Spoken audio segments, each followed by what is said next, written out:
네, 안녕하세요. 네, 저는 콴다일로 부원장을 맡고 있는 신정수입니다. 우선 다시 한번 대원외고 합격을 축하드립니다. 네.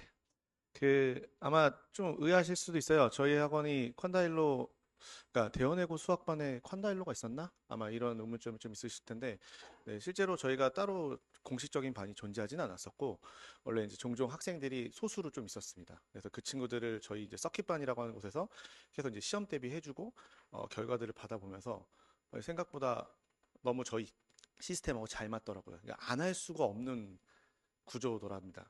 안 할 수가 없는 구조라는 게 결국 뭐냐면, 아, 저희 이제 보내시면 아시겠지만 대원하고 가면은 학생들이 굉장히 바쁘죠. 뭐 물론 모든 고등학생들이 굉장히 바쁘지만 외국 학생들이 굉장히 바쁘다는 건 저희 수학 선생님 입장에서는 어떤 느낌이냐면 원래 수학이라는 과목은 항상 1순위여야 되는데 이제 외고를 가면 거의 한 5순위 정도로 갑니다. 그러면 무슨 소리냐? 시간 투자를 거의 못하게 된다는 거죠. 그러면 이제 얼마나 효율적으로 수학 공부를 방학 때 시키고 학기 중에 잘 떠먹여서 여기 입까지 갖다 주느냐. 이게 굉장히 중요하다고 생각합니다. 이거는 기본적인 선생님들의 자질도 중요하지만 어떤 시스템을 가지고서 수학을 잘 떠먹여 주느냐가 중요하고 그거를 저희가 가지고 있는 시스템이 굉장히 좋은 시스템이다. 그러니까 저희가 소수지만 학생들이 서킷으로 해서 성적 변화도 굉장히 많이 있었고요. 그래서 그거를 얼마나 잘 떠먹여 줄 것인가를 이제 저희 선생님들께서 자세하게 설명해 주실 거고요. 우선 이제 수업을 전반적으로 진행해 주실 서정현 선생님께서 얼마나 잘 떠먹여 줄지에 대해서 설명을 드리도록 하겠습니다. 네, 서정현 선생님 모시겠습니다.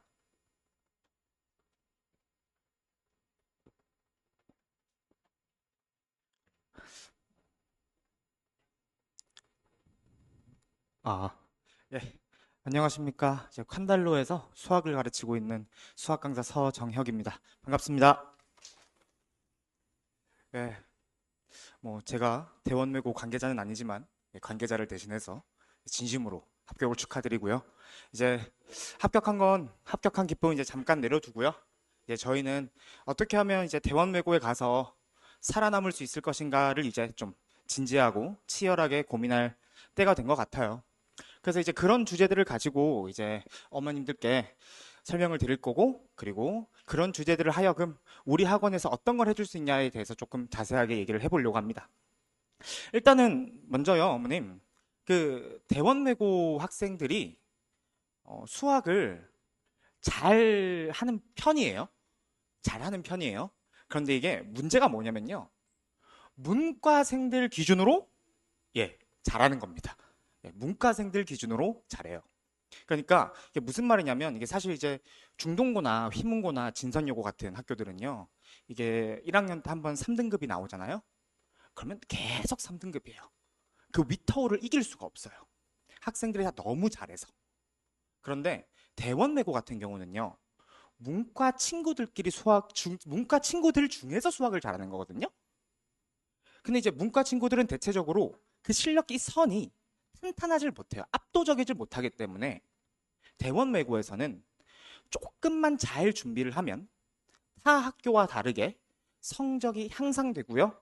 그리고 내 결과를 뒤집을 수 있는 역전의 기회들이 생깁니다. 그래서 우리는 이제 이 대원외고의 구조에 대해서 우리가 조금 잘 알아야 되는 거거든요. 그래서 제 설명의 주제가 이제 대원외고 수학은 구조로 이깁니다.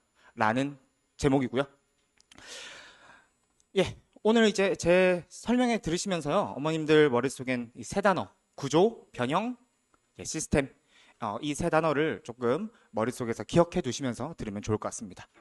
이제 바로 이제 문제 한번 볼게요. 이제 시험의 구조를 조금 보셔야 되는데 일단은 21년도부터 25년도까지 5개년 기출을 좀 정리한 겁니다. 1학년 1학기 중간고사 기준으로 정리를 한 거고요. 문항수는요, 대체적으로 24년도를 제외하고는 다 문항수가 대체적으로 25문제에서 24문제. 사실상 고등학교 내신 시험에서 낼 수 있는 거의 맥스치를 찍었다고 생각하면 되거든요. 그럼 당연히 우리는 어떤 생각을 할 수 있냐면 시간 압박이 정말 심하겠구나. 타임 어택이 정말 심하겠구나. 라는 생각을 당연히 하셔야 될 거고요. 그리고 이제 객관식 문항은 뭐 그렇다 치고 여기 단답형하고 서술형 문항을 보면요. 이제 단답형하고 서술형 문항이 한 7문항 정도 되는데 뭐 100점은 별로 중요하지 않고요. 어차피 고등학교 가면요. 다 상대평가기 때문에 그 단답형 문제가 쉬워서 막 배점이 높든 낮든 그 단답형 문제가 쉬우면 다 같은 친구들이 다 쉬워서 점수를 똑같이 높게 받을 거고요. 단답형 문제가 어려우면 다 같이 어려워서 낮게 받을 거라 단답형하고 서술형에 몇 점이 부여되어 있느냐는 사실 별로 그렇게 중요하지 않습니다. 그래서 그냥 요 정도만 확인하시면 될 것 같아요. 어떤 거 확인해 주시면 되냐면 찍을 수 없는 문제가 7개 있다. 네. 찍을 수 없는 문제가 7개 있다. 요 정도 확인해 주시면 될 것 같습니다. 그래서 이제 난이도를 조금 보시면요, 어머님. 이제 객관식 문항들은요, 주로 난이도가 중에서 상 정도로 분포하고 있고요. 그리고 서술형 문항은 혹시 노란색 잘 보이시나요? 아, 다행입니다. 서술형 문항은 이제 난이도가 하인데요. 근데 이게 하보다 더 낮은 말을 찾을 수가 없어서 이렇게 적은 건데 정말 정말 쉽습니다. 너무 쉬워요. 어느 정도로 쉽냐면요. 교과서 유제 문제가 나와요. 그리고 심지어는요. 학교 선생님께서 교과서 유제 문제 이거 나올 거야라고 정해주는데 서술형 문항이 세 문항이잖아요. 세 문항을 다 집어줍니다. 두 문항이잖아요. 두 문항을 다 집어줘요. 틀리면 안 되는 것들이에요. 그러다 보니까 얘네들은 매우 쉽습니다. 그러니까 사실상 여기서는 무조건 점수 10점을 확보해야 되는 거예요. 그래서 쓸데없이 이상한 말 적어가지고 괜히 감점받고 괜히 계산 실수해서 또 감점받고 이런 일 없도록 그래서 무조건 10점을 확보할 수 있도록 훈련을 해야 하면 되는 파트고요. 그래서 엄청 매우 쉽다. 그리고 이제 이 단답형 문항인데 이 단답형이 이제 중상에서 킬 이제 보통 킬이라는 건 상 난이도보다 킬러 문항들 얘기하는 거거든요. 이제 요 정도 난이도로 이제 구성이 되어 있다고 생각하시면 될 것 같습니다. 그래서 이제 문제 구성을 조금 한번 보시면요. 등급을 가를 수 있는 문제들을 위주로 좀 갖고 와봤는데 문항을 제가 해설해 드릴 건 아니고요. 여기 이제 올해 1학기 중간고사에서 나온 문항인데요. 오른쪽은 모의고사 원본 문항인데 보시면 완전히 똑같이 생겼거든요. 정확히 숫자만 변형되어 있는 상황이고요. 여기도 마찬가지입니다. 난이도 한 중상 정도로 나왔던 문제인데 뭐 여기는 사실 그림만 봐도 완전히 똑같은 그림이죠. 그냥 왼쪽을 접은 거에 불과하니까요. 네. 그리고 이것도 중간고사 객관식 문항 난이도 상문항이고요. 보시면 모의고사 원본 문항이 거의 그대로 숫자만 바뀐 채로 출제됐습니다. 그리고 이제 단답형 킬러 문항인데요. 이제 학생들이 조금 있긴 한데 이제 학생들이 이제 제일 싫어하는 기호가 이 짝대기 있는 기호거든요. 절대값 있는 기호. 예. 원본 문항에다가 이제 절대값을 좀 도배를 해버린 상황인데 이것도 사실은 뜯어보면 그렇게 막 심한 변형은 아니고요. 조건의 일부를 조금 변형한 정도입니다. 그래서 이제 정리를 해보면요. 대원외고 시험지는요. 보통 모의고사를 기출로 모의고사 기출을 베이스로 시험 문제가 출제된다라고 생각하시면 되고요. 그리고 그 기출들이 많이 어렵게 과도하게 변형되는 수준은 아니고 단순히 숫자 변형 그리고 몇 개의 조건 변형 정도로 이루어져 있다라고 생각하시면 될 것 같습니다. 그리고 단답형이 전반적으로 조금 더 어려운 경향을 보여요. 뭐 앞에 보시면 뭐 사실 앞에 객관식들은 다 숫자를 변형한 정도에 불과한데 이제 단답형 같은 경우는 이제 숫자 변형이 아니라 조건을 살짝씩 변형하거든요. 그러다 보니까 숫자가 변형되면 학생들 입장에서는 이거 내가 풀어봤던 문제다라는 게 보이는데 이제 특히 이제 문과 친구들 입장에서는 글자가 그대로 나오지 않으면 다른 문제다라고 생각을 해서 흔히 학생들 말로 얘기하는 멘탈 붕괴에 빠집니다. 그래서 학생들 입장에서는 단답형 난이도가 되게 높을 수밖에 없는 상황이고요. 그러다 보니까 당연히 대원외고 시험지는요. 일단 서술형 문항하고 객관식 문항에서 일단 무조건 점수를 좀 확보해야 되는 시험지다. 이렇게 생각해 주시면 될 것 같습니다. 그래서 이제 우리가 이 시험을 이제 어떻게 준비할 거냐가 이제 관건인 건데요. 대원외고는요. 이제 크게 학교 프린트랑 DAT가 있는데 둘 다 학교 프린트거든요. 근데 이름 없는 학교 프린트가 있고요. 그러니까 학교 프린트에 이름이 없어요. 그런 학교 프린트 한 부와 그리고 한 학기당 6개 정도 배부되는 6부 정도 배부되는 DAT라는 프린트가 있습니다. 보통 중간고사, 기말고사 딱딱 잘라서 3회, 3회 이렇게 들어간다고 생각하시면 되는데 여기는 이 학교 프린트는요. 이름 없는 학교 프린트에는 어떤 문제들이 들어가 있냐면 당연히 모의고사 기출문제 하고요. 그리고 올림포스 고난도 그런 문제들 하고요. 그리고 학생들 입장에서는 출처를 찾아낼 수 없는 문항들이 몇 개 섞여 있습니다. 당연히 그건 학생들 입장에서 그런 거고요. 선생님들 입장에서는 누구나 다 알 수 있는 그런 문항들로 이루어져 있고. 그리고 여기는 DAT 같은 경우는 100% 모의고사 기출입니다. 100% 모의고사 기출이고요. 그 모의고사 기출들의 난이도 정도가 쉬운 것만 있는 것도 아니고 어려운 것만 있는 것도 아니고 쉬운 것부터 엄청 어려운 것까지 다양하게 들어있는 프린트입니다. 그래서 주로 이제 이것들로 이제 준비를 하게 되는데 보통 이제 학교에서 프린트를 나눠준다고 하면 이런 기대를 하잖아요. 학교 프린트에서 문제가 많이 나올 거니까 얘를 열심히 봐야지. 이렇게 하는 기대를 좀 할 수 있는데 불행하게도 대원외고는요. 여기 프린트 연계율이 들쑥날쑥합니다. 어떤 연도는요. 학교 프린트만 달달달달 외우고 들어가면 100점 나오고요. 어떤 학교는요. 어떤 연도는요. 달달달달 외워도 100점을 못 받아요. 연계율이 들쑥날쑥해요.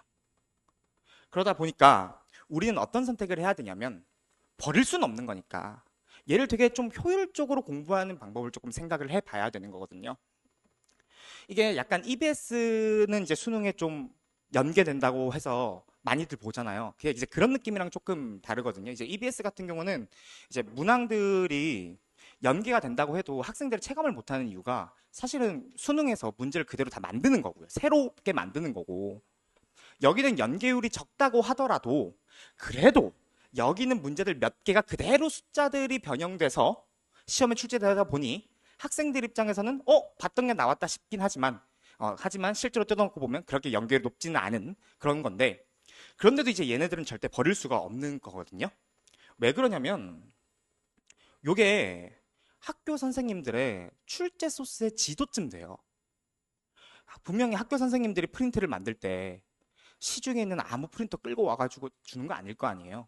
학교 선생님들이 분명히 짜집기라는 걸 할 거란 말이에요. 그럼 짜집기를 한다라는 건 분명히 원본 소스가 있다라는 거고 그 원본 소스를 가지고 자기 마음에 맞는 것들을 골라서 프린트해 주는 겁니다. 그러면 이제 다시 말해서요. 무슨 말이냐면 이게 우리가 학교 프린트하고 DAT의 연계율이 낮다 할지언정 여기에 구성되어 있는 문제들을 우리가 조금 분석을 잘 하고 그리고 여기에 어떤 문제들이 좀 들어있는지 파악을 잘하면 적어도 학교 선생님께서 모의고사 문제를 여기에 없는 모의고사 문제를 출제하더라도 어떤 문제를 출제할지가 눈에 보인다라는 거예요. 왜냐하면 여기 연계율은 들쑥날쑥하지만 대원외고는 단 한 번도 바꾸지 않았던 틀이 있는데 거기에 있는 모든 학년 시험지가 모의고사 기출 베이스이고 숫자만 변형되거나 조건 일부가 변형된다라는 대전제가 깔려있는 학교거든요. 그러다 보니까 우리가 이 프린트랑 DAT를 통해서 학교 선생님들이 어떤 모의고사를 보고 있고 무슨 연도 모의고사를 좀 중요하게 생각하고 있으며 어떤 문항의 번호대들을 좋아하는지 그리고 심지어 그 모의고사 문제가 실린 시중 교재가 있고 안 실린 교재도 있잖아요. 그럼 우리가 그걸 통해서 학교 선생님들이 어떤 교재를 참고하고 있는지도 저희가 판단할 수 있다라는 겁니다. 당연히 학생들은 그런 거 판단 못할 거고요. 당연히 이런 거는 이제 우리 학원 같은 곳이나 이제 강사들이 해주는 건데 일단 이런 부분에 대해서는 저희 칸다가 조금 많이 특화돼 있긴 하거든요. 그래서 뭐 학생들은 잘할 테지만 이제 저희 학원이 이제 칸다라는 어플이 먼저 있고 나서 칸델로가 만들어진 건데 칸다라는 어플이 없으면요 이제 학생들은 공부를 못 해요. 정확하게는 숙제를 못 해갑니다. 모르는 문제가 있으면은 빨리 답을 알아야 되거든요. 근데 칸다에 딱 찍으면 답이 바로 나와요. 그래서 애들이 그런 용도로 많이 쓰는데 물론 공부하려고 쓰는 친구들도 많습니다만 그런 용도로 많이 쓰는데 이 칸다 어플이 저희가 양질의 데이터를 가질 수 있었던 이유가 뭐냐면요. 학생들도 많이 쓰지만 강사들도 많이 써요. 그러니까 강사들이 칸다 어플을 쓰는 이유가 모르는 문제가 있어서 질문하려고 하는 건 아닐 거거든요. 분명히. 그러면 왜 칸다 어플을 쓰냐면 자기가 맡고 있는 어떤 학교 시험지를 분석을 해봤는데 도저히 출처를 모르겠네? 칸다 한번 찍어볼까? 출처가 나오나? 출처가 나온다면 어느 정도로 비슷하지? 를 한번 확인해 보려고 칸다에 찍어봅니다. 그런 데이터들이 지금 저희 칸다 어플에 한 10년 정도 쌓여 있어요. 그러다 보니까 이제 저희 콴다 어플 같은 경우는 이제 거의 한 유사도의 정확도가 거의 한 99점 소수 단위까지 올라오는데, 그러면 우리가 뭘 할 수 있냐면 그런 콴다 어플에서 제공하는 우리 그 데이터들을 잘 가공해서 학교 프린트, 그리고 학교 DAT, 학교 기출, 올해 것 말고요. 올해 것뿐만 아니라 작년 거, 가년도까지 다 포함해서 하나의 로드맵을 작성할 수 있습니다. 하나의 지도 같은 걸 작성을 할 수 있거든요. 학교 선생님들이 어떤 문제를 좋아하고 어떤 경향성을 띠는지 우리가 판단할 수 있게 됩니다. 그러면 이런 로드맵 지도를 우리가 딱 갖고 있게 되면요. 학교 프린트의 문항이 당연히 많을 거 아니에요. 20문항, 30문항 한 프린트당. 근데 난이도가 들쑥날쑥해서 보통 학생들이 그 프린트 한 부 푸는데 거의 한 3, 4시간 걸리거든요. 3, 4시간 걸린다는 게 오답까지 끝냈다는 게 아니라 다 풀었어 하는데 3시간, 4시간 걸려요. 거기서 오답까지 하고 모아가면 거의 하루 다 써야 되는 프린트인데, 근데 거기서 이런 지도를 갖고 있으면 우리는 어떤 걸 할 수 있냐면 씹고 뜯고 맛보고 즐기고 하는 그 정도로 중요한 문항들과, 그리고 이런 문제가 있긴 하구나 하고 한 번만 풀고 넘어갈 문제들을 분류할 수 있게 됩니다. 그렇다는 건 우리에게 시간적으로 여유를 확보할 수 있다는 거 되고요. 그리고 이제 그런 문제들, 정말 중요한 문제들 몇 개를 딱 집어서 대원 외고 스타일대로 숫자를 변형하고 조건을 변형해서 대비를 하면요.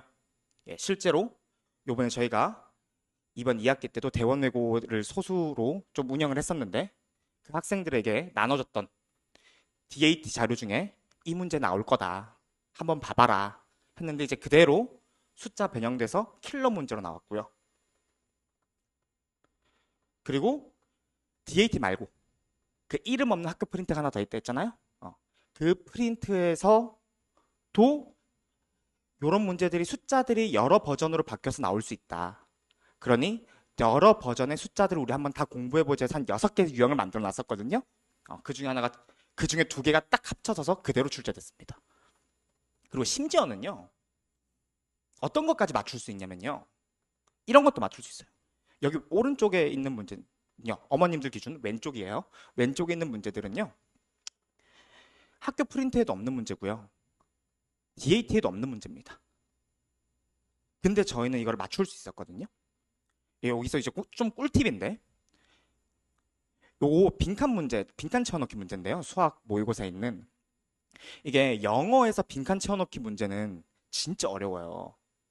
그런데 수학에 있는 빈칸 채워넣기 문제는요, 어떤 거냐면 이 출제자가 문제를 내고 싶어요. 근데 너무 어려워. 학생들에게 풀게 하고 싶은데 이런 거 넣었다가 등급 컷이 너무 낮아질 것 같아. 근데 풀게는 하고 싶어. 야, 그러면 내가 하나하나 다 써줄게. 대신에 계산만 니네가 해라 하고 낸 게 빈칸 채워넣기 문제예요.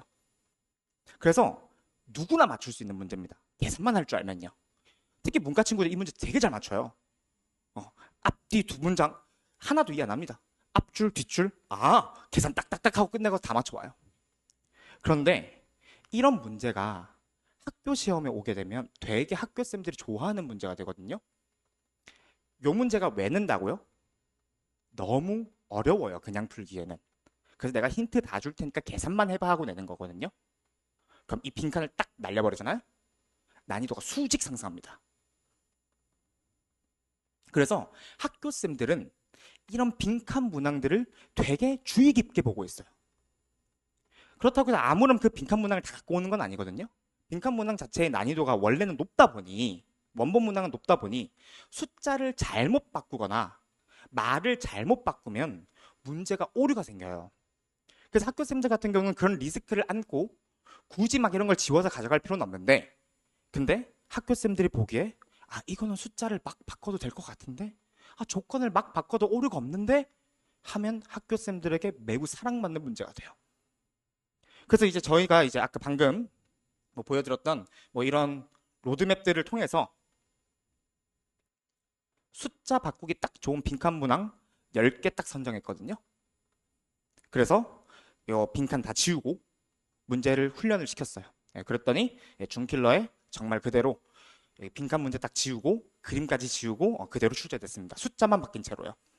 예, 이거는 뭐 저희 학원 자랑도 있긴 하지만 어머님들이나 학생들에게 좀 꿀팁을 드리는 건데 나중에 공부할 때 이런 빈칸 문항들 중에 스스로 한번 숫자를 바꿔보시고 답이 잘 나오는 것들이 있으면은 눈여겨보시면 좋아요. 무조건 나올 거거든요. 그래서 아무튼 그렇습니다. 그래서 지금까지 한 얘기를 이제 정리를 좀 해보면요. 결국엔 나올 만한 건 정해져 있다라는 거예요. 결국에는.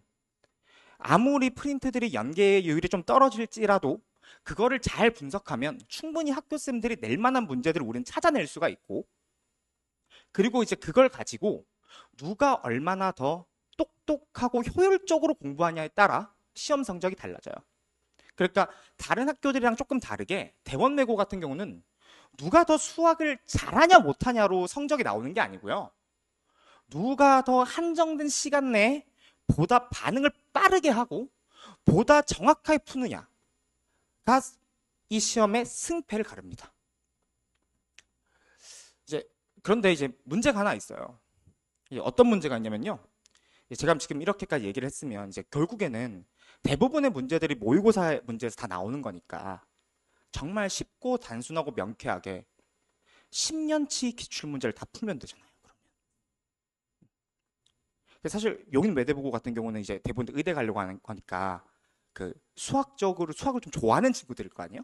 그 친구들한테 야, 너희 그 10개년 기출문항 중에서 숫자만 바꿔서 20문항 그대로 낼 테니까 10개년치 다 공부해요 하면 행복해서 공부합니다. 그것만 보면 되니까. 그래서 사실 모의고사 기출로 다 도배되어 있다라는 말은 내가 10개년치를 다 정확하게 풀 줄 알면 시험 대비를 굳이 할 필요가 없다는 얘기는 똑같은 말이 되거든요. 그런데 앞에서 저희 부원장님께서 말씀하셨던 것처럼 대원외고는요. 그럴 시간 자체가 없습니다. 기출 3개년 보고 가면 다행입니다. 정말로. 정말 시간이 없거든요. 이제 막상 딱 가보시면요. 뭔 놈의 수행평가가 그렇게 많은지 느낄 겁니다. 매일매일이 수행평가예요. 근데 그렇다 보니까 수시로 학교를 잘 보내는 거거든요. 뭐 그런 말은 차치하고 수행평가뿐만 아니고요. 일단 언어 공부도 많이 하셔야 되고요. 그리고 온갖 토론회다, 온갖 동아리 활동이다 하면서 계속 뭘 밖으로 불러냅니다. 공부를 못해요. 그러다 보니까 진짜로 수학이 3순위까지만 떨어지면 다행인 거고 진짜 대부분의 대원외고 학생들은 5순위까지 떨어집니다. 학기 중에 공부를 못해요.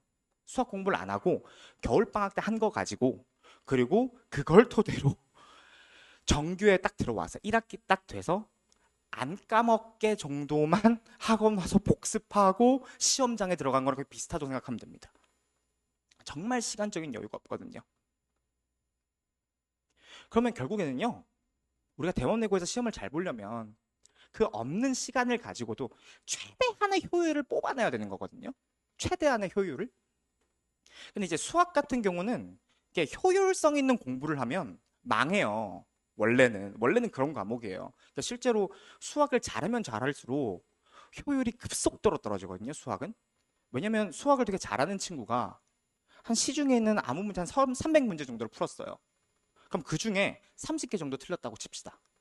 그럼 걔는 자기가 모르는 문제 30문제 발견하려고 300문제를 풀어야 되는 거예요. 효율이 급속도로 떨어집니다. 그런데 그렇게 공부를 해야 수학은 실력이 늘거든요. 그래서 사실은 수학 공부하는 방법이랑 전혀 맞지 않으나 우리는 수학자가 될 게 아니고 좀 뭐 심하게 얘기하면 대학교 가서 수학을 처음부터 끝까지 다 까먹어도 괜찮잖아요. 맞잖아요. 수학 강사 할 거 아니면 이공계열 갈 거 아니면 괜찮잖아요. 그래서 이 효율성을 극대화할 수 있는 공부를 해야 됩니다. 그리고 그 공부법이 이제 우리 학원에서 하는 공부법일 거고 굳이 우리 학원에 등록하지 않으시더라도 이렇게 공부하면 학기 중에 성적을 올릴 수 있다 정도로 참고해 주면 너무 좋을 것 같거든요. 제가 1학기 정규 수업에서 즉각적인 반응을 위한 행동 강령과 변형 포인트들을 위주로 일단 수업을 합니다. 정규 수업 때. 개념 설명 거의 안 해요. 얘들아, 이 문제를 풀기 위해서는 이 조건을 한번 볼까? 이 조건에서 얘기하는 게 뭘까? 우리 한번 고민해 볼래? 이런 얘기 안 합니다. 그런 얘기 할 시간도 없어요. 그냥 바로 제가 가까이 있어서 그 글자가 잘 안 보이는 거죠? 잘 보이시죠? 네. 여기 바로 가조건 나오면 무조건 이렇게 풀어. 나조건 나오면 이렇게 풀어. 야, 다조건에서 이렇게 나왔으니까 이렇게 연결해. 라고 일단 학생들이 그대로 다 때려 박아야 됩니다. 그냥 조건을 딱 보자마자 자동 반사되게. 왜 흔히들 이제 뭐 중학교 3학년쯤 수학하게 되면 이제 근해 공식 같은 거 다 한 번씩 보시잖아요. 2차 방정식 근 구해라라고 하면 고민 안 하잖아요. 그냥 근해 공식 2a분의 마이너스 b 플러스 하면서 다 때려 넣으면 되잖아요. 그런 것처럼 그렇게 공부하셔야 됩니다. 없는 시간을 활용해서 어떻게든 점수를 끌어올리고 싶으면. 그래서 가조건 나오면 뭐하고 나조건 나오면 나조건 나오면 뭐하고 정확하게 학생들에게 행동 강령을 가르치고요. 그리고 나서 변형 포인트들을 다 적어줍니다. 이 문제는 숫자가 변형되면 이런 데서 변형될 가능성이 있고, 그리고 또 여기서 함수가 변형되면 여기서 얘기하는 조건은 이렇게 변해야 되고, 그리고 조건이 변하면 여기서 없던 닮음을 써야 된다 라는 것까지 이제 다 알려줍니다. 그리고 당연히 이런 변형 문제를 한 변형 포인트당 2문제씩 해서 훈련을 시켜요. 그렇게 되면 정말 애들 입장에선 요 문제 딱 보자마자 있습니다. 마이너스를 체크하고요. 만난다. 접한다. 다 이것만 보고 식 툭툭툭 쓰고 문제 풀고 나갑니다. 그렇게 돼야 시간적 없는 시간에서 공부를 할 수 있거든요. 그럼 이제 그것들을 이제 저희는 어떻게 또 훈련을 할 거냐면요. 그 서킷 트레이닝 뒤에 오대현 팀장님께서 자세하게 설명을 해주실 건데 이제 이 서킷 트레이닝이 반응형 공부 프로그램이라서요. 패드를 좀 쓰긴 해야 되는데 저희가 이제 여기 서킷에다가 그 학교 변형 문제를 계속 올려놓을 거예요. 저희가 수업했던 내용들을 가지고 이런 변형 포인트들을 가지고 변형 문제들을 계속 올려놓을 거거든요. 그럼 이게 일단 생각을 해보시면 저희도 사람인지라 한 변형 포인트당 2문제씩 만든다고 하더라도 저희가 만들어야 되는 거는 보통 애들한테 한 40문제에서 50문제 정도 찝어줄 거 아니에요. 거기서 변형 포인트 3개씩만 해도 150개고 거기서 각각 2개씩만 해도 300문제예요. 그러니까 강사가 300문제를 그것 외에 더 만들고 싶어도 시간적 교육, 강사도 시간이 없거든요. 그래서 저희는 어떻게 하냐면 이 서킷 트레이닝에다가 저희가 만든 변형 문제를 올려놔요. 그럼 학생들은 그걸 풀겠죠? 풀다가 틀려요? 그러면 어떻게 되느냐? 이 서킷 트레이닝에서 알아서 숫자를 변형해서 다시 나올 겁니다. 알아서 다시 변형해서 나올 거예요. 그리고 조건 변형이 들어가면 좀 상위권 문제가 되는 거거든요. 사실 이렇게 생각하실 수 있잖아요. 우리 애가 아무리 막 달달달 외워서 숫자 변형까지 맞춘다고 하더라도 조건 변형은 너무 못 맞추는 학생들이 있을 수 있잖아요. 그러면 이제 그런 학생들을 위해서 심화 문제라고 해서 조건 변형 문제까지 같이 줄 겁니다. 그래서 이런 서킷 트레이닝이라는 프로그램을 통해서 학생들이 변형 문제를 익히고 틀린 문제도 또 익히고 그렇게 할 수 있도록 구성을 해놨고요. 그리고 이제 저희가 스프린트 포인터라는 프로그램이 있습니다. 이제 이 프로그램이 뭐냐면요. 많은 어머님들께서도 고민을 하실 거고 그리고 많은 학원 강사들도 계속 고민을 할 건데 항상 학생들이 시험을 보고 나면 이런 얘기를 해요. 시험 시간이 너무 부족하다. 시간 운영이 안 되더라. 너무너무 부족하다. 어떻게 해야 되느냐. 이런 고민을 많이 하잖아요. 그래서 온갖 방법을 다 써봅니다. 뭐 예를 들어 한 시험지를 원래 50분짜리 시험이면 뭐 40분으로 바꿔서 40분 동안 한 세트를 다 치르는 걸 한 뭐 4번 정도 반복한다거나 아니면 그냥 단순히 한 뭐 2시간 재고 2시간 동안 100문제 풀기 뭐 이런 걸 한다거나 뭐 온갖 다양한 방법으로 시도를 해보는데요. 저도 그랬던 사람 중에 한 명이고요. 근데 이제 저희 학원에서 내린 결론은요. 한 세트를 40분 동안 풀게 하는 것도 별로 비효율적이고요. 그리고 2시간, 3시간 이렇게 시간 주고 100문제, 200문제 풀기 이것도 비효율적인 것 같더라고요. 그래서 저희는 어떻게 하냐면요. 여기 숫자 잘 보이시나요? 잘 안 보이실 줄 알고 일부러 확대된 거 갖고 오긴 했는데 저희는 이 제한 시간, 한 문제당 제한 시간을 되게 타이트하게 주는 걸로 방향을 바꿨어요. 그러니까 보통은 원래 여기 지금 상위 30% 평균 풀이 시간이 26초잖아요. 그러면 보통 한 50%대 친구들이면 거의 한 50초 정도에 푸는 문제들이라고 생각을 하면 기본적으로 평균적으로 50초 동안 푸는 문제를 저희는 30초로 딱 제한 시간을 끊습니다. 그 30초가 지나면 눈앞에서 문제가 사라져요. 더 이상 풀지를 못해요. 그러다 보니 당연히 많이 틀립니다. 그건 어쩔 수가 없어요. 그런데도 우리가 이걸 왜 하냐면요. 결국엔 학교 시험에서 시간이 없다라는 말은 문제를 보고 고민을 했다라는 얘기거든요. 고민을 했는데 그 고민의 결과가 머릿속에 바로 나오면 좋겠는데 그러지 않아서 시간이 부족해지는 거거든요. 그럼 결국엔 시간이 부족을 없애려면 문제를 보자마자 그 촉박한 시간에서 내가 어떻게든 내가 알고 있는 것들을 빨리 끄집어내는 연습을 해야 됩니다. 그러다 보니 저희는 한 문제의 시간을 최대한 타이트하게 잡아놨거든요. 그래서 상위 30% 평균 풀이보다 보통 한 5초 정도 조금 더 주는 식으로 해서 이렇게 항상 잡아놨습니다. 그래서 요거를 매 수업 때마다 할 겁니다. 매 수업 때마다. 그러면 어떤 일이 벌어지냐면요. 애들이 일단 기본적으로 실수가 줄고요. 그리고 두 번째, 반응 속도가 확 빨라집니다. 그러니까 처음에 하면요. 어머님들 이제 성적표 나갈 거잖아요. 저희 학원에서도. 처음에 하면 이제 애들이 어머님이나 애들이 정말 충격을 받으실 겁니다. 평생 우리 아이가 받아보지 못한 점수를 갖고 올 거거든요. 20 몇 점, 30 몇 점 받아올 거예요. 100점 만점에. 근데 이거를 한 2주차 반복하잖아요. 진짜 거짓말점 60점까지 올라옵니다. 그 2주 동안 애들이 습득이 되고 학습이 된다는 얘기예요. 그 반응 속도가. 예, 그래서 저희는 이렇게 이 스프린터 포인트를 통해서 아까 대원 내고에서 고득점을 받으려면 단답형 빼고 객관식하고 서술형을 최대한 많이 맞춰야 되고 빠르게 풀어야 된다 했죠? 그거를 대비하는 프로그램이다라고 생각을 하면 될 것 같습니다. 그래서 방금 말씀드렸다시피 여기 있는 18문제, 2문제, 총 20문항 정도, 총 100점이 80점이에요. 이 80점을 가장 빠르고 정확하게 푸는 훈련이다라고 생각을 하시면 될 것 같아요.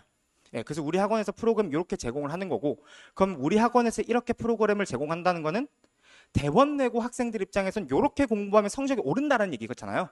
그래서 어머님들하고 그 학생들하고 같이 한 학부모님들도 계시는데 나중에 집에 가서 공부할 때 스탑워치를 한 문제당 1분씩 끊어서 푸는 걸 연습을 시키고, 네, 그리고 스스로 변형 포인트들도 좀 한번 찾아보고 연구해보면서 공부해봐라 라고 하면 분명히 좋은 결과가 있을 겁니다. 그래서 뭐 아무튼 저희 조금 자랑을 조금만 더 하면요. 그래서 여기에 1학기 중간고사 때 1등급 컷으로 이제 들어온 학생이 한 명 있었습니다. 근데 이제 1등급 컷이니까 5등급제 기준이에요. 5등급제 기준. 사실 1등급 컷이면 어쨌든 1등급이니까 뭐 잘한 거다라고 할 수는 있겠는데, 근데 이 학생 입장에서는 이제 사실은 조금 되게 위험한 순간인 거거든요. 컷에 걸렸다는 건요. 내가 이제 실수 하나 더 하면 2등급으로 떨어지는 거고요. 내가 이제 조금만 더 점수를 올리면 견고한 1등급이 되는 그 기로에 서 있는 거거든요. 이제 그때 이제 그런 학생 우리 학원에 찾았을 때 방금과 같은 방법으로 훈련을 시켰더니 1학기 기말 때 전교 2등을 찍고요. 결국엔 전체 합산 등수로 19등으로 마무리를 했습니다. 그러니까 전교권인 학생인 거죠. 그래서 저희가 이런 사례들을 가지고 우리 프로그램이 대원내고에 되게 잘 맞구나. 우리가 대원내고라는 학교 시험지를 잘 분석하고 있구나 라는 확신을 좀 들게 했던 거고요. 근데 이제 여기가 사실은 포인트인데, 제가 드리고 싶은 수많은 말 중에 사실 여기가 포인트인데, 근데요 저희가 주는 이런 프로그램들을 있잖아요. 아까 저희가 막 온갖, 여기 보시면은 조건 나오면 이렇게 풀어라, 고민도 하지 마라, 나 조건 나오면 이렇게 풀어라, 고민도 하지 마라, 다 알려줄 거라고 했잖아요. 근데 중요한 건요, 그렇게 알려줘서 입에 가까이 갖다 줘도 그거를 삼키는 건 학생 몫이거든요. 그럼 적어도 학생이 그걸 꼭꼭 씹어 먹을 이빨 정도는 있어야 되는데 대다수의 학생이 그게 없어요. 정말로. 그리고 솔직하게 얘기해서 한 이런 문항들을 저희가 한 5, 60개 정도 이렇게 선정해서 줄 텐데 그 5, 60개의 모든 조건들과 변형 포인트들을 다 외울 수도 없는 노릇이잖아요. 시간 없다면서요, 아까. 그럴 수 없거든요. 그러니까 결국에는 시험을 잘 보려면 저희가 이런 변형 포인트 같은 거 찝어주더라도 학생 입장에서 아, 나 이거 굳이 몰라도 풀 수 있겠는데? 하는 문제들이 대부분이어야 되고, 그리고 도저히 내 머리로는 떠올릴 수가 없겠는데 하는 거를 무작정 외우자 하는 몇 개의 문제들만 학생들이 스스로 선별해서 외워서 가야 되는 거예요. 그럼 결국에는 대다수의 문제가 굳이 그런 변형 포인트들을 모르더라도 풀릴 수 있는 곳까지 올라와야 됩니다. 일단 거기까지 올라와줘야 사실은 이게 효과가 있어요.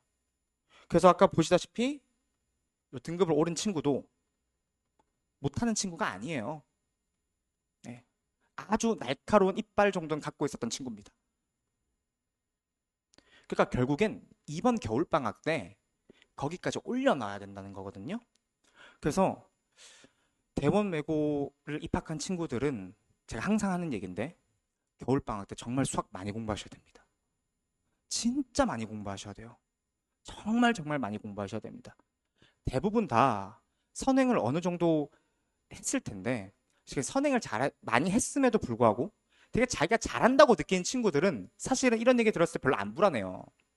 근데 불안하다는 건 자기 스스로 아는 거거든요. 내가 어디 온갖 군데 구멍이 나 있다라는 걸. 그래서 이번 겨울방학 때 정말 제대로 준비를 하셔야 되는데 저는 공수 원투를 조금 추천드리긴 합니다.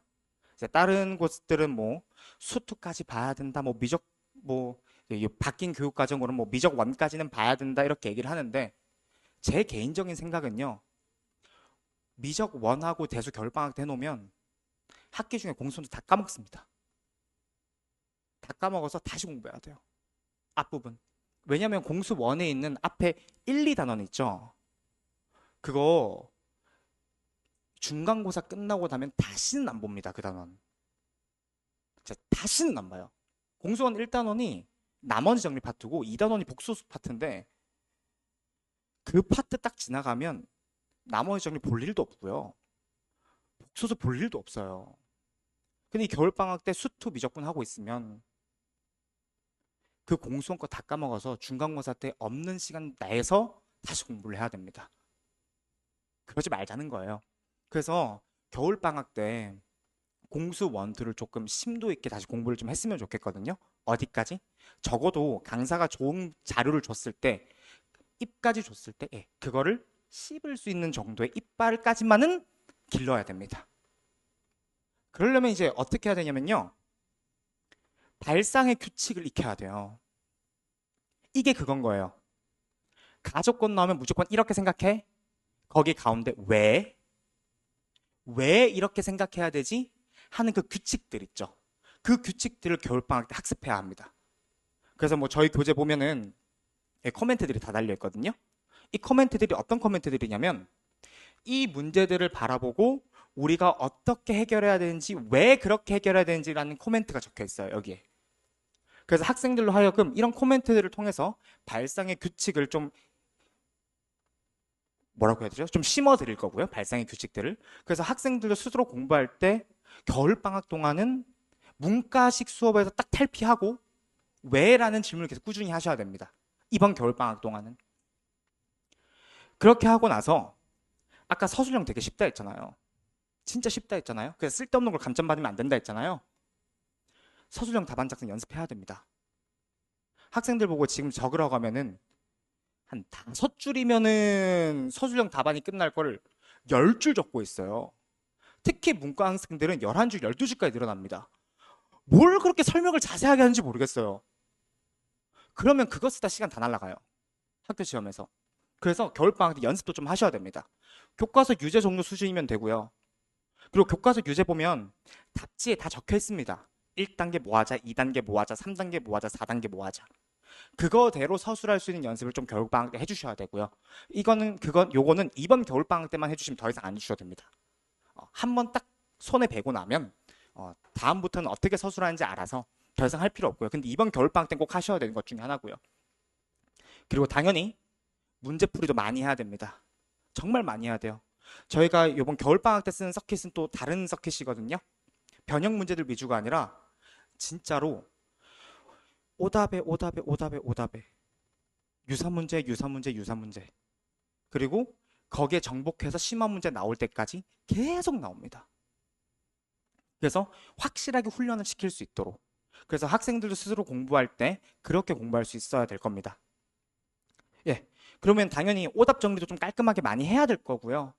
그리고 제발 부탁인데 그 대부분 학생들이 특히 문과 학생들이 많이 할 건데 한 50문제 풀면 되게 뿌듯하잖아요. 몇 개 틀렸는지 상관없이 50개 문제 풀면 되게 뿌듯하거든요. 그래서 공부 다 했다고 생각하는데 아니에요, 아니에요. 절대 아니에요. 50문제 풀고 나면 예를 들어 50문제 푸는데 1시간 걸렸잖아요. 거기서 오답이 20개가 나왔어요. 그럼 그 20개를 정복하는데 7시간 써야 됩니다. 정말로. 거기 그 20문제 7시간 쓰시고요. 그리고 그 20문제 중에서 이건 도저히 지금 당장 내가 이해할 수는 없겠는데 킵해놓자라는 거를 분류하는데 1시간 또 쓰셔야 됩니다. 정말로.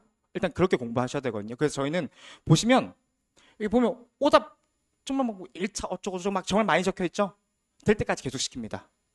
그 아이가 완벽히 그 오답을 만들 때까지. 오답이 제일 중요한 거거든요. 그래서 아무튼 그렇고요.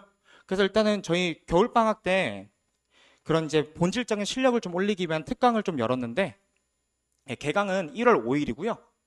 월수토 이렇게 진행하고 잘못 들어갔네요. 월수금입니다. 예, 월수금 이렇게 진행하고요. 본 수업은 오전 9시부터 오후 1시. 그리고 클리닉 시간이 오후 2시부터 오후 5시. 남은 여기 있는 빈 1시간은 점심시간이고요. 그렇게 진행할 거고 공수 원투 위주로 진행할 거고 앞에서 설명했던 대로 발상의 규칙들을 좀 습득을 시킬 거고요. 그리고 서술형 대비시킬 거고 그리고 당연히 문풀 훈련 위주 많이 시킬 거고요. 그리고 이번엔 1학기 여러분들이 이제 학교 개학하고 나면 그때는 수토반으로 열릴 거고요.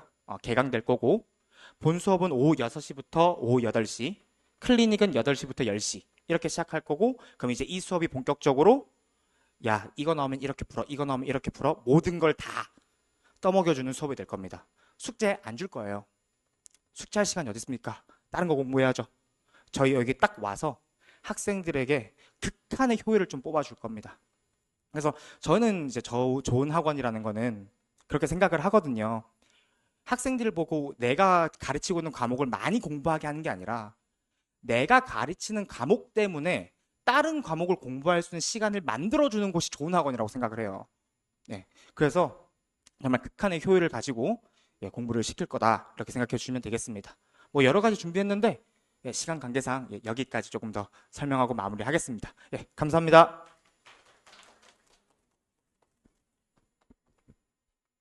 이제 아까 말씀드렸던 그 서킷 프로그래밍에 대해서 저희 오대현 팀장님께서 또 자세하게 설명해 주실 겁니다.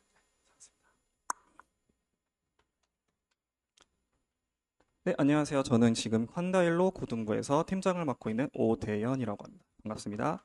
네. 감사합니다. 네.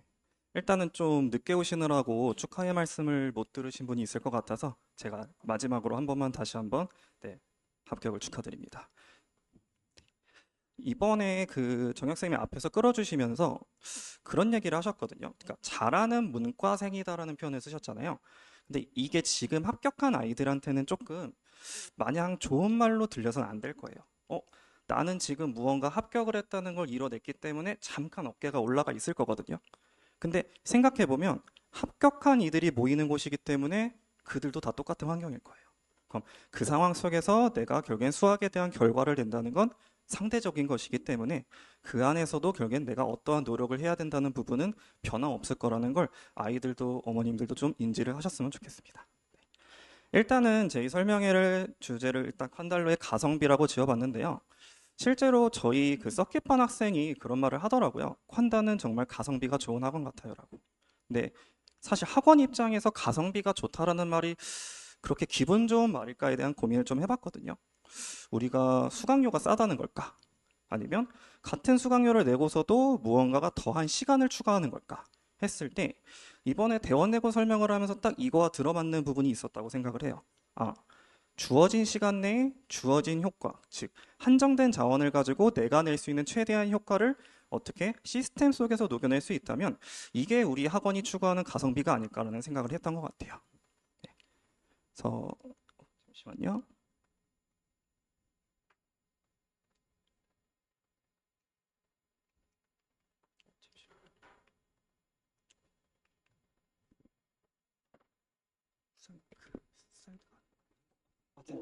이제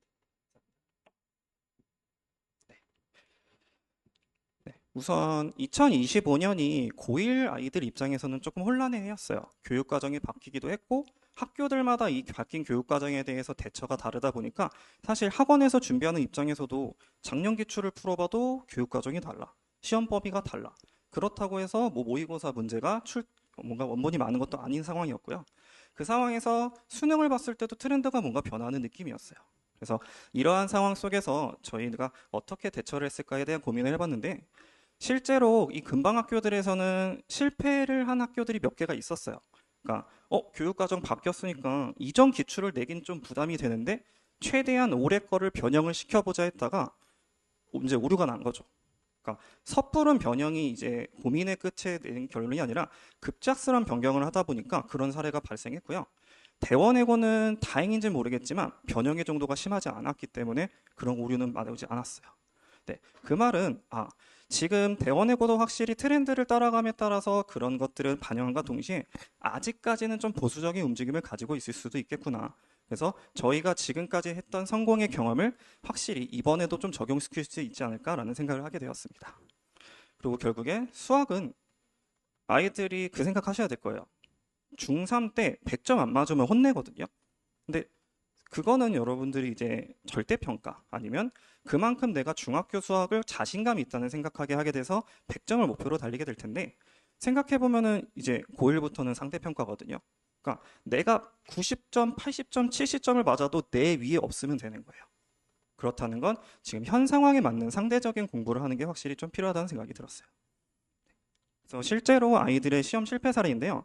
특히 어떻게 보면은 좀 타 과목 부담이 큰 학생들의 경우에는 수학에 시간을 투자하는 자체가 없기 때문에 어쩔 수 없이 수학을 포기하는 경우가 생겨요. 근데 저희는 그렇게 말하고 싶어요. 수학을 포기할 필요 없다. 지금 주어진 시간을 믿고 따라간다면 오히려 타 과목 할 시간을 만들어 줄 테니까 믿고 따라왔으면 좋겠고요. 그리고 이 완벽주의형이 여러분들 아무래도 지금 학생들 입장에서는 좀 문제가 될 수가 있는데요. 아까 말씀드렸다시피 100점 맞아야지. 난 이 문제 풀 거야. 라는 식 때문에 그 문제에 아마 막혀 있는 상황이 되는 거죠. 근데 그러다 보면은 뒤에 내가 충분히 풀어낼 수 있는 문제들을 풀지 못하게 될 거고 저희가 결국엔 스프린트 포인터를 하게 되는 이유도 이것 때문인 것 같아요. 학생들한테 강조하는 부분 중에 하나가 너 이번에 이 문제 맞췄어? 근데 이 문제를 푸는데 시간이 8분 걸렸네? 너는 실패야 라고 하거든요.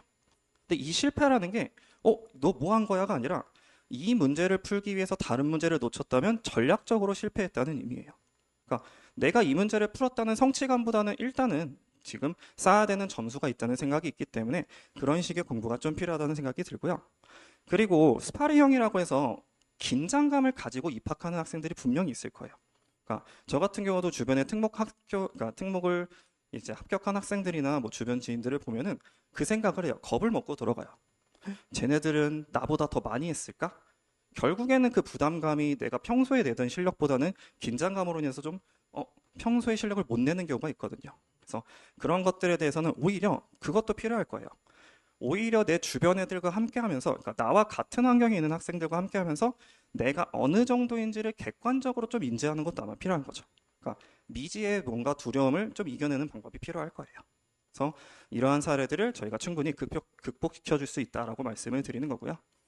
그래서 저희 콴다에서는 주어진 시간, 그 안에서의 저희의 전략적 시스템, 그것을 통해서 삼박자인 효율성을 이뤄낼 수 있다고 일단 말씀을 드리고 싶습니다. 네, 이제 하나씩 설명을 드릴 텐데요. 저희가 이제 정규 시간으로 들어가게 되면 앞에서 말씀하셨다시피 2시간의 판서 수업과 2시간의 딥다이브 시간이 필요해요. 사실 아이들이 4시간 수업을 약간 겉핥기식으로 하게 되면 결국에 문제점은 휘발성이 강하다는 거거든요. 저희가 이 프로그램을 딥다이브라고 이름을 지은 것도 충분히 푹 담갔다 빼야지 얼룩도 덜 빠지잖아요. 그래서 그 휘발성이 되기 전에 먼저 이것들을 더 닫고 닳게 만든다라고 생각해 주시면 되겠고요. 판서 시간에는 아무래도 아이들이 끌려가긴 하겠지만 이제 들이마시는 시간이라면 저희 딥다이브 시간에는 아이들이 방금 들이마셨던 숨을 내뱉는 과정을 통해서 머릿속에 한번 굴리는 과정이라고 생각하시면 될 것 같아요. 그래서 이 호흡의 순환 과정을 저희는 매 수업마다 한다고 생각을 해주시면 되고요. 그 호흡의 과정에서 그런 것들이 있어요. 이 학생은 숨을 왜 이렇게 오래 참고 있을까? 이 학생은 왜 이렇게 호흡이 빠르지? 그런 거에 대한 개별적인 피드백도 강사들이 저희가 충분히 중간중간 가능한 부분이라 이런 올바른 호흡법을 저희가 충분히 제시할 수 있다고 생각을 해요. 그 다음에 이제 저희가 실질적으로 수업 때 다루는 컨텐츠가 되는데요. 일단 첫 번째로 CT, 이제 서킷 트레이닝이 될 거고요. 유형별 연습 프로그램이라고 생각하시면 될 것 같아요. 그리고 저희가 가장 자랑할 수 있는 이제 지속적인 오답이고요. 그리고 부교재 맞춤 대비와 맞춤형 시험제 같은 경우는 앞에서 말씀드렸다시피 콴다의 데이터가 진짜 어마무시하거든요. 그래서 저희가 충분한 데이터를 활용해서 좀 더, 그러니까 앞에서 아까 저희도 문제를 낼 시간이 없어요. 그렇기 때문에 문제 퀄리티가 낮아질 수 있어요가 아니라 저희는 이 시스템을 활용해서 얼마든지 고퀄리티의 문제를 원하는 만큼 뽑아낼 수 있다는 걸 충분히 인지시켜 드리고 싶어요. 그리고 마지막으로 스프린트 포인터와 AS 시스템에 있다 설명을 드리겠습니다. 일단은 CT 트레이닝인데요. CT 트레이닝의 장점은 저는 즉각적인 반응이라고 생각을 해요. 아이들의 어떤 유형 학습을 할 때 사실은 좀 불안하거든요. 그리고 맞는지 틀린지도 모른 채로 문제집을 풀고 나면 나중에 틀려 있을 때 그 틀린 방법으로 반복을 하게 돼요. 그러니까 흔히 말하면은 1번부터 10번까지 풀었는데 1번부터 5번이 다 같은 이유로 틀리게 되는 거죠. 그래서 문제집을 풀 때 그런 일이 왜 발생할까 생각을 해봤는데 한 문제 한 문제 풀 때마다 그 문제에 대한 지적점을 먼저 지적을 해야 그 다음부터 그 오답을 고치고 그 옳은풀이로 들어가게 되는 거죠. 그래서 저희는 문제 챕터별로 즉각 채점과 그리고 정답률이 저희한테 공시가 돼 있게 하고요. 그리고 그 문제에 대한 오답을 언제 하나요? 다음날 아니죠, 저희는. 그래서 항상 그 즉각 우리가 지금 왜 틀렸을까라는 걸 바로바로 즉각적으로 고치고 나서 그걸 토대로 응용하는 과정까지를 거친다 생각하시면 될 것 같아요. 근데 저희가 이제 약점 문제 1번, 약점 문제 2번이라고 해서 총 3가지의 테마로 문제를 풀게 되거든요. 대표 문제, 약점 문제, 그리고 심화 문제. 근데 약점 문제가 2개까지 가게 되면 이 학생은 심화 문제를 풀기엔 부족하다는 판단 때문에 심화 문제가 안 떠요. 그러면 왜 나는 심화 문제도 못 풀고 가요? 걱정할 수도 있잖아요. 그래서 저희가 이 LMS라고 불리는 이 시스템의 장점 중에 하나가 약점까지 풀게 하고 초기화시킵니다. 그 다음에 약점 문제 1번을 다시 풀어봐. 그럼 그 문제를 맞추면 심화 문제가 뜨는 거예요. 그럼 오히려 그 학생 입장에선 저희한테 가성비 얘기를 할 수 있을 것 같아요. 나는 쟤보다 문제를 더 많이 풀었는데 난 이만큼이나 풀고 이만큼이나 오답을 하고 갔는데라는 게 학생들한테는 그렇게 느껴질 수 있는 부분이라고 생각을 해요.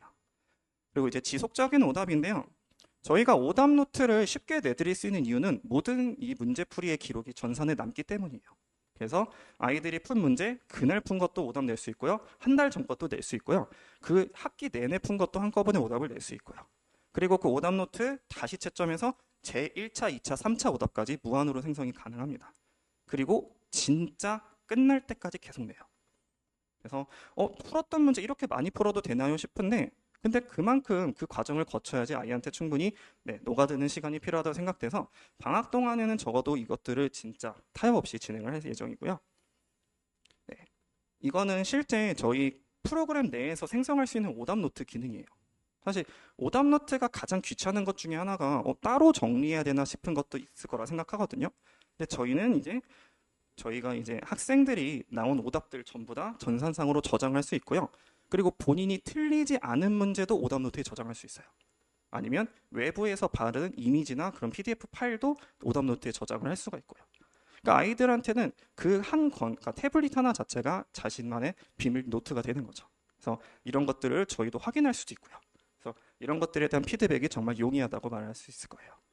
네, 그 다음에 이제 부교재 맞춤 대비와 맞춤 지형 시험지 같은 경우에는 아까 말씀드렸다시피 저희의 데이터를 통해 하게 되는 작업인데요. 물론 이제 연계율이 조금 오락가락한다고 할 수도 있지만 결과적으로 최소한의 것이거든요. 그러니까 선생님 올해는 별로 연계되는 문제가 없을 것 같아라고 찍어가지고 그걸 포기할 학생은 전혀 없다고 생각을 해요. 네, 그래서 최소한의 것들이기 때문에 그것들을 기반으로 한 모의고사 시험 그리고 연분유사 충분히 풀릴 때까지 풀린다 생각해 주시면 되고요. 그리고 맞춤형 시험지도 마찬가지입니다. 이번 애들이 뭔가 좀 자신감을 얻었으면 좋겠어서 100점짜리 시험지 절대 내지 않아요. 아이들은 오히려 100점을 맞으면 잠깐 해이해짐이 생길 뿐이지 사실은 100점이 주는 그 달콤함은 한순간이거든요.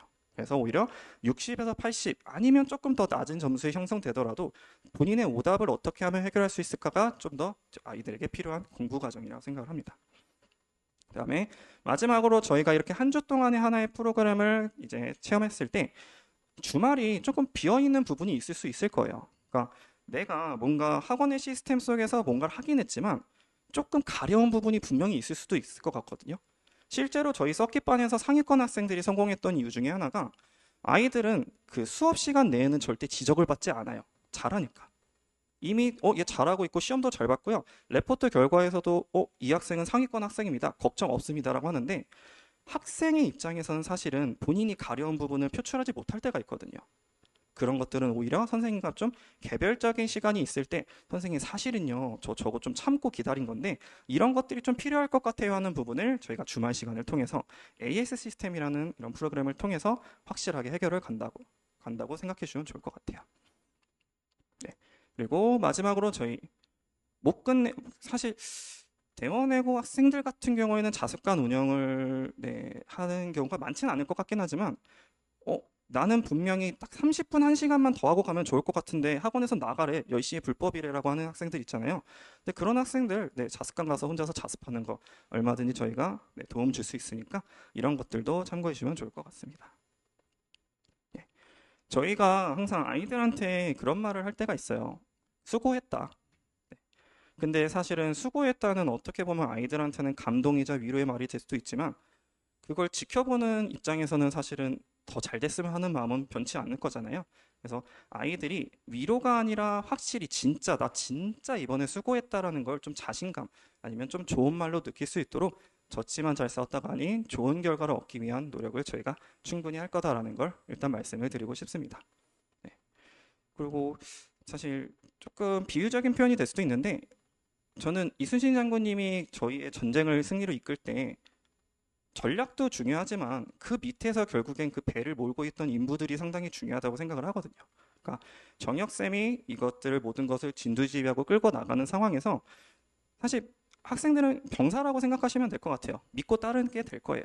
근데 그 믿고 따름을 할 수 있게 즉 배가 흔들리지 않게 유지할 수 있는 시스템을 저희 콴다가 충분히 지지하고 있다고 생각해 주시면 좋을 것 같아요.